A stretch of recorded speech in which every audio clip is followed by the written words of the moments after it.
Sanawad civil अस्पताल में पदस्थ डॉक्टर हंसा पाटीदार ने अपने जज्बे और संघर्ष के साथ सिविल अस्पताल को बुलंदियों पर पहुंचाने का काम किया है। खरगोन जिले के सनावद में सिविल अस्पताल में पिछले 12 वर्षों से सेवा देने वाली डॉक्टर हंसा पाटीदार आज किसी परिचय की मोहताज नहीं है।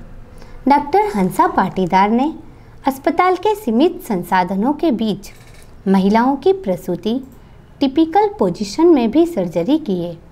पहले हर दूसरा मरीज इंदौर, खरगोन या खंडवा रेफर होता था। अब मात्र 5 से 10% मरीज ही रेफर होते हैं।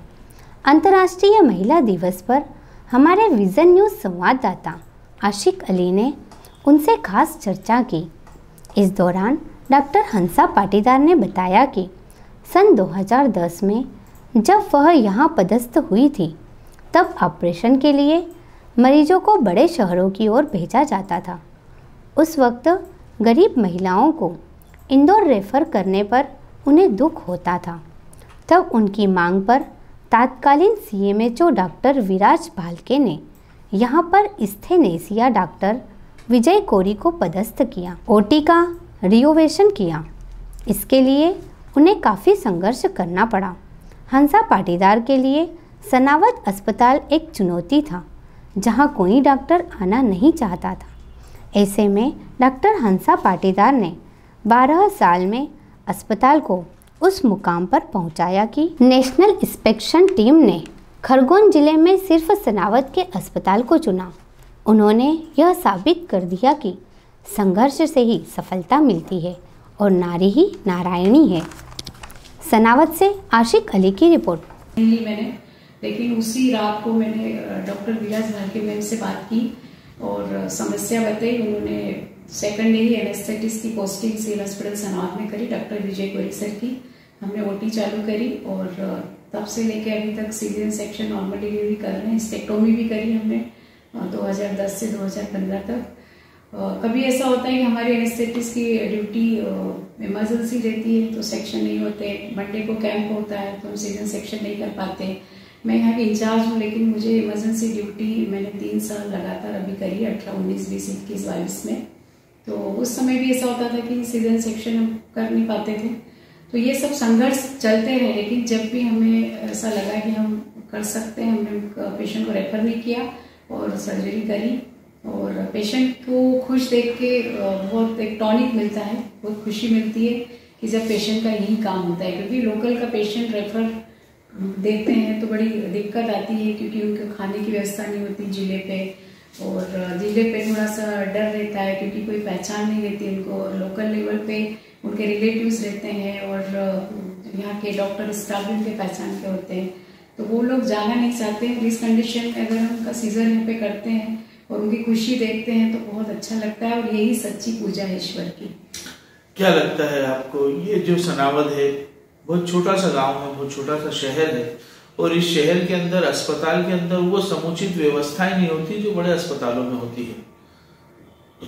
तो इन छोटे और इन कम संसाधनों के साथ में आप वो ऑपरेशन भी कर देते हैं जो बड़े हॉस्पिटलों में होते हैं, ये किस तरीके से मैनेज करते हैं आप? एक्चुअल में सीजन सेक्शन के लिए एक अच्छी OT होना जरूरी है, जो कि OT यहाँ पे वेल इक्विप्ड है।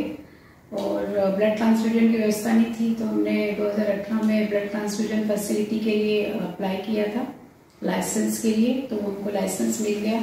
पहले ऐसा होता था 2018 के पहले कि कोई सीजर आ जाए तो थोड़ा मन में भय रहता था, डर रहता था कि पेशेंट PPH में अगर चली जाती है तो हमारे पास तो ब्लड नहीं है। लेकिन ईश्वर का ऐसा आशीर्वाद रहा कि कभी कोई पेशेंट PPH में नहीं गई या उसको ब्लड की जरूरत पड़ी हो। और अगर कोई पेशेंट ऐसा है कि 8 ग्राम है, 7 ग्राम है, तो उसको हम ब्लड मंगवा के, चढ़वा के और फिर हम उसकी सर्जरी करते थे। नर सेवा, नारायण सेवा, नारी सेवा, जगदम्बा सेवा, ये तमाम जितने भी श्लोक दोहे पुराणों में आए हैं, इससे एक बात ये खुलकर सामने आती है, तो जहां पर मनुष्य का मान सम्मान है वहीं पर नारी का सम्मान भी पीछे नहीं रहता। नारी वो जो सबके काम में आए, सबके लिए काम करे, और उसके बदले में सिर्फ वो एक मुस्कुराहट ही मिल जाए तो वो अपने आप को निहाल बना लेती है।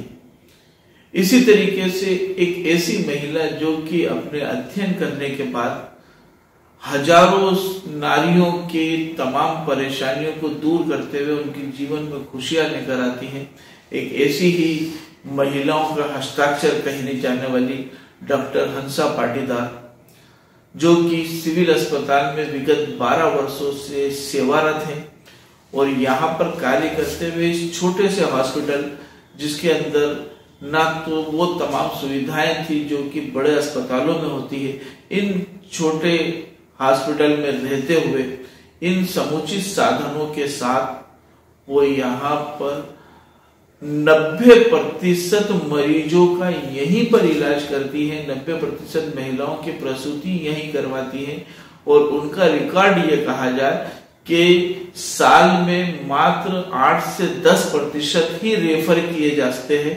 इसके अलावा यहीं पर उनके रहते हुए ये तमाम ऑपरेशन भी होते हैं और डिलीवरियां भी होती हैं। हम उन्हीं से बात करेंगे कि एक महिला जिसने इतना संघर्ष किया है और संघर्ष करते हुए इस अस्पताल को इस मकाम पे लेकर आ गई कि जो पहले विमान के स्तर पर था, अब जो सीमांत के स्तर पर हो गया है। हंसा पाटीदार हमारे साथ मौजूद हैं। विजन प्लस में आपका बहुत बहुत स्वागत है।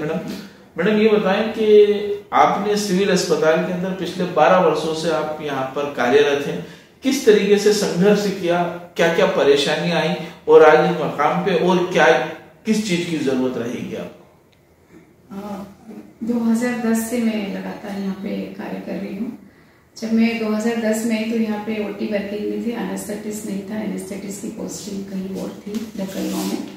तो रेफर 6 मंथ तक मैंने यहाँ पे नॉर्मल डिलीवरी करी और सीजन सेक्शन के लिए अगर कोई मरीज आए तो उसको मैं रेफर करना पड़ता था। एक बार ऐसा हुआ कि बहुत पुअर पेशेंट थी और उसका बेबी ऑब्स्ट्रक्शन में चला गया, उसका सीजन सेक्शन आधे घंटे के अंदर करना बहुत जरूरी था। तो उस दिन तो मैंने प्राइवेट में बात करके उसका खुद ने कर दिया। फीस सूजन फैसिलिटी के लिए अप्लाई किया था, लाइसेंस के लिए, तो उनको लाइसेंस मिल गया। पहले ऐसा होता था 2018 के पहले कि कोई सीजर आ जाए तो थोड़ा मन में भय रहता था, डर रहता था कि पेशेंट पीपीएच में अगर चली जाती है तो हमारे पास तो ब्लड नहीं है। लेकिन ईश्वर का ऐसा आशीर्वाद रहा कि कभी कोई पेशेंट पीपीएच में नहीं गई या उसको ब्लड की जरूरत पड़ी हो। और अगर कोई पेशेंट ऐसा है कि 8 ग्राम है 7 ग्राम है तो उसको हम ब्लड मंगवा के चढ़वा के और फिर हम उसकी सर्जरी करते थे। मरीज के लिए अगर भगवान के बाद अगर कोई भगवान का दूसरा रूप है तो वो डॉक्टर ही होता है। और डॉक्टर हंसा पाटीदार जो कि एलोपैथिक डॉक्टर है, सर्जन है, मगर सर्जन के रहते हुए आपकी हर्बल और आयुर्वेदिक के अंदर भी बड़ी निष्ठा है और इसीलिए उन्होंने हॉस्पिटल के बाहर एक ऐसा उद्यान बनाया जहां पर हर्बल उद्यान के नाम से है। किस तरीके से थीम रही है? हर्बल गार्डन डेवलप करने का सबसे पहले हमने सिंपल गार्डन डेवलप करा था, बहुत जंगल था उस समय। जो भी इंचार्ज थे उनकी ये कोशिश रही। उसके बाद में उसको हर्बल गार्डन के लिए हमने, जब मैं इंचार्ज बनी तो मैंने प्रयास किया। उसमें नीम और नींबू एंड आंवला, तुलसी, अश्वगंधा, एलोवेरा और गिलोय, ये सारी चीजें लगे क्योंकि कोरोना में सभी ने सुना था कि गिलोय के पत्ते से मरीज को फायदा हो रहा है।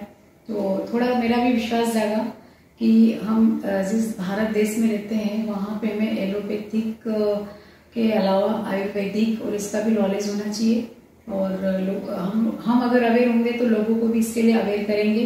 यही मेरा उद्देश्य था, इसलिए मैंने हर्बल गार्डन को एक्सपांड किया। मैडम, आपके कार्यकाल के अंदर कोरोना के 2 साल गुजरे। इन कोरोना कार्यकाल के अंदर आपने भी अपने हॉस्पिटल के अंदर कोरोना के बहुत मरीजों को ठीक किया है। कैसा संघर्ष किया था उस वक्त आपने? कोरोना जो सेकंड लेयर थी उस समय आप सभी लोग जानते हैं कि